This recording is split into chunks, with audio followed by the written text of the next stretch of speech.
At the heart of every story is conflict. Whether external or internal, make it a good one. And remember that this problem is going to shape your character, leaving her forever changed. Jennifer McMahon.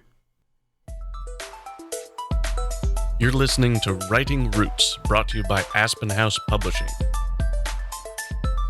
Welcome to Writing Roots. I'm Lee Hull. And I'm Lee Esses. We have covered so far this month prehistory, which is humans trying to survive in oral storytelling. And then last episode we covered gods and fates, which is the introduction of a higher power, something stronger than your main character. Today we're introducing the man versus man and the underdog. These are the stories about heroes who fight for something larger than themselves, but they're not actually fighting gods or fate. They're fighting each other for a better cause. This is also the time in storytelling and the progression of storytelling where the internal conflict was introduced. We titled this episode David and Goliath because we are talking about the man versus man conflict. You see David, the youngest son, shepherd, just trying to deliver sandwiches to his brothers, all of a sudden becomes this hero and eventually this king. This inner progression started around this time period. These days we call that progression a character arc. Believe it or not, this was something new back then. It had to be introduced into the storytelling process. And along with that introduction came the hero's journey. The everyman that's called to be a hero and eventually changes the world and himself through that story. Hercules is one of the earliest examples of that kind of progression. So you have this idea suddenly of character progression, of man versus man. These became really important stories, and the storytellers wanted a different way to present them to the world. This is where you have in ancient Greece the introduction of theater and song and poetry as a way to convey story. A lot of this was simply a lack of literacy and wanting to convey this story beyond grandma kneading dough in the kitchen while telling grandkid the story. Oral traditions. This is a little bit of that propaganda in a faith-based direction, where I want everyone to know this particular story, this particular myth, so we are putting this out there in an entertaining fashion in order to make sure everyone knows this story. This is also kind of the introduction of mass storytelling, where you would get crowds of people gathered to listen, to watch a story be played out. Of course, the biggest impact of this era of storytelling was the inner conflict, and a lot of that underdog type story happened in this era. We're not only talking David and Goliath, but the Battle of Thermopylae, which is most well known from the film The 300. A lot of these underdogs succeeding, especially with the help of the gods and fates and other things, are what helped audiences start to connect with the heroes instead of thinking of them out there. They're internalizing the hero because they sympathize with some aspect of the character. They see them, they can connect with that internal struggle, that internal belief that they are not good enough to accomplish this big goal.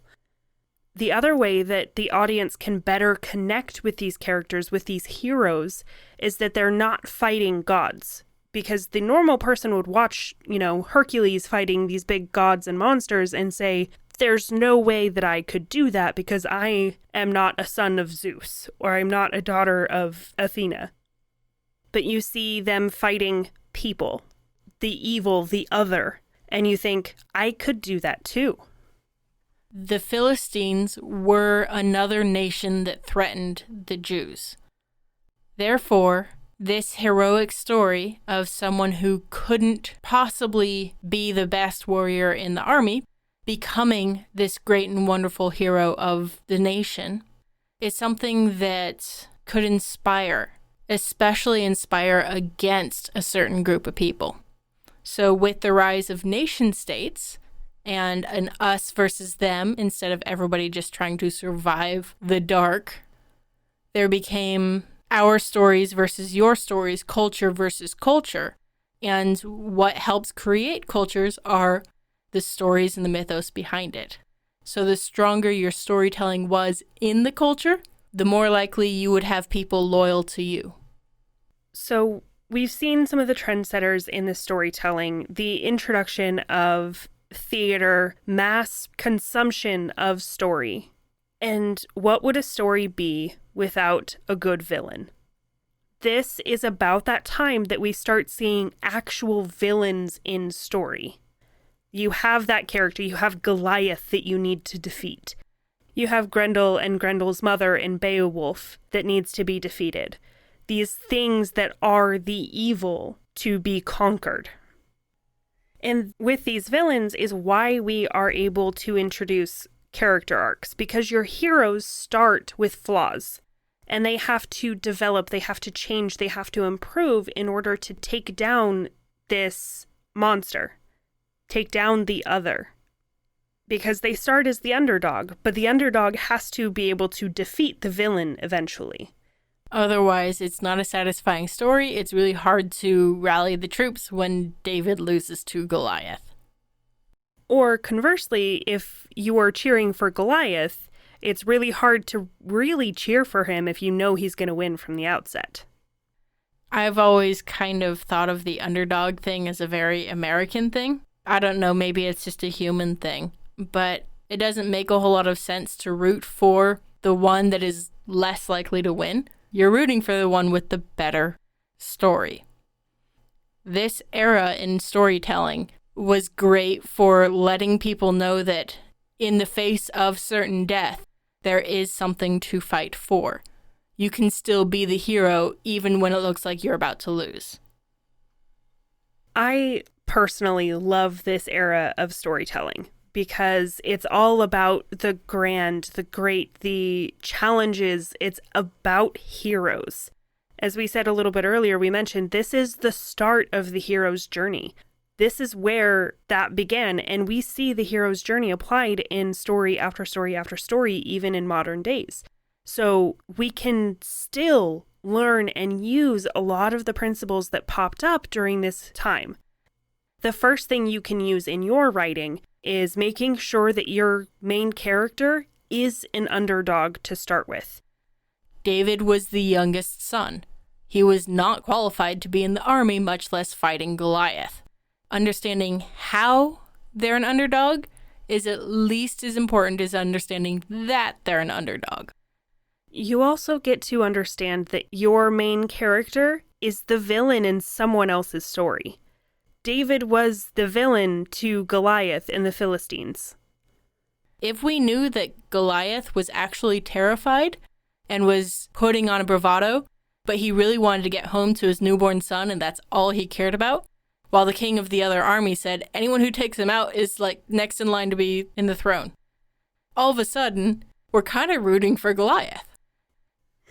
And this is how you can look at it to help you understand your main character and what exactly they're going to face, because they're going to get on the bad side of some people in their goal. You have to understand both sides well enough to be able to show that your main character's goal is the better one. When you're creating sympathy for your villains, it's in the why, not the how. They still have to be villains. So yes, he can be avenging his dead wife, sure. But the how is what makes someone a villain. The shortcut to a good goal is how you create believable evil in your story. You can also take this era of storytelling and apply it by understanding how your character changes. You do need to have that arc starting from the youngest brother delivering sandwiches to becoming king. And of course, the biggest thing you can take away from this era is the hero's journey. It is the most popular story structure for a reason.